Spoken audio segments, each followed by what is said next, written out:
Today's Amanita series will be discussing a member of section Amanita.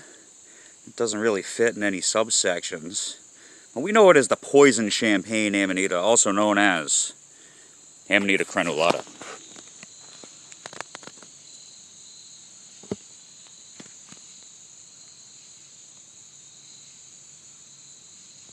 Now, some characteristics for identification of this.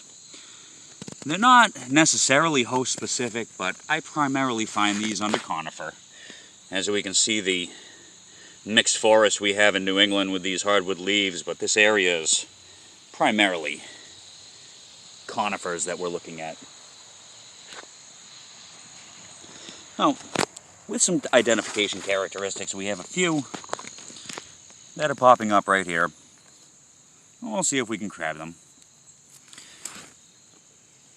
This one's larger and fallen over.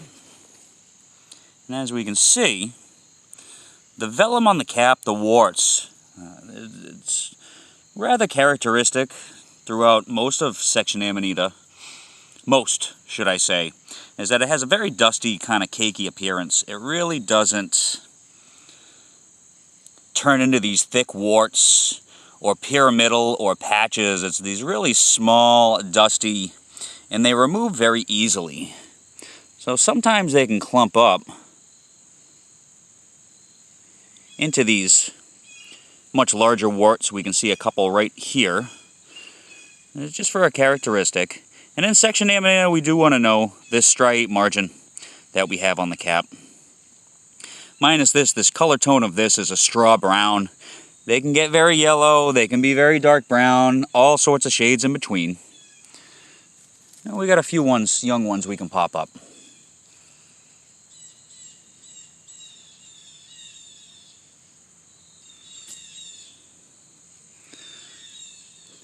So note, Amanita crenulata. This one's younger and still has this very dusty cap appearance. Lightly caking towards the center, you know, where you can see the color of the cap go underneath. Key characteristic for this mushroom, along with some others which are similar, is that it doesn't grow from a vulva as a lot of Amanita does. It has this kind of bulbous base, very round, very globose, which is classic for Amanita crenulata. Its size as well, if you can see it in the size of my hand, is also characteristic. I've seen them get very big, but often they're rather small.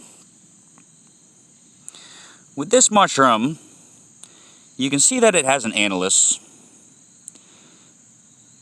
And we can see I call this effervescence. You can almost see through it a little bit. It doesn't always leave a prominent skirt as other Amanita would.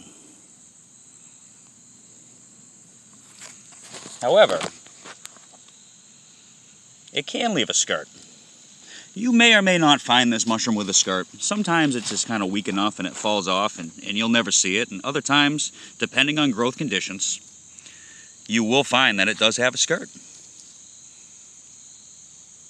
When you do find the skirt, it is rather weak. As you can see, it just kind of twisting on this pine needle here. Another example of the cap with this very dusty vellum that's on the top, and you can see where something has moved these warts.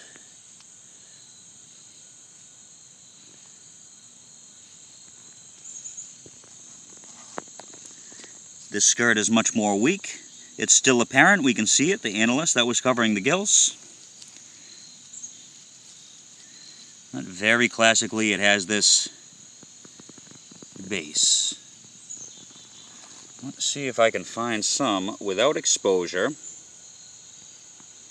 One thing I've noticed on these, when they're a little bit older, this top rim of the bulb can develop this gray kind of material for Amanita crenulata. Now with section Amanita and a lot of these bulbous-based Amanitas, often it's very important to note the base, but note what's sitting on top of the base here. A lot of times there is material that will leave a ring or patches or dust, or even sometimes it can leave a boot of sorts of a vulva. Crenulata doesn't have those really vulvate appearances to it. It's more, and if you can see here where my pinky is, you can see that slight discoloration. That's not part of the camera. That is part of the mushroom itself.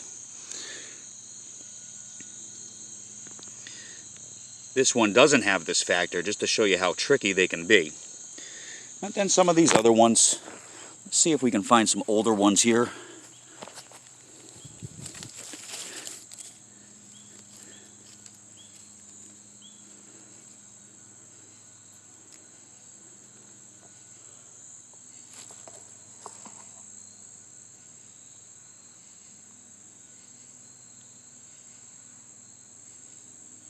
This is the top of the bulb I'm mentioning, this little slight discoloration, which is very hard to see on the camera. And another thing we also always want to look at with Amanita is we want to look at the short gills. Now this is in section Amanita. So it has truncate short gills, which are rather plentiful. And we can see them here, here, here, here, here, here, here, here, here, here. This is characteristic to section Amanita. It almost makes these little triangles, these long triangles from where this square, short, truncate gill stops, and then the other two longer gills on the side kind of come closer where it meets the stem. Well, one thing on noting section Amanita, and it does occur in other sections, is that section Amanita will always have this very truncate look to the gills.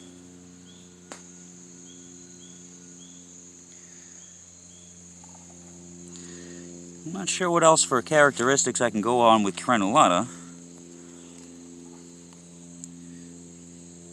especially with this overexposure of the light. Here, I mentioned that ring of material, which can often be seen sometimes at the top of the base. So this is important primarily with section Amanita going through different subsections and species that don't fit in those subsections. It's very important to notice the top of the base, which is this material that leaves, where other members will have different appearance on it. So it is not uncommon to see a material on crenulata here, but classically it mainly has this globose kind of rounded base. That's not a vulva, the classic Amanita that you would see. Well, I think that's it I got for characteristics on Amanita crenulata. I hope you enjoyed.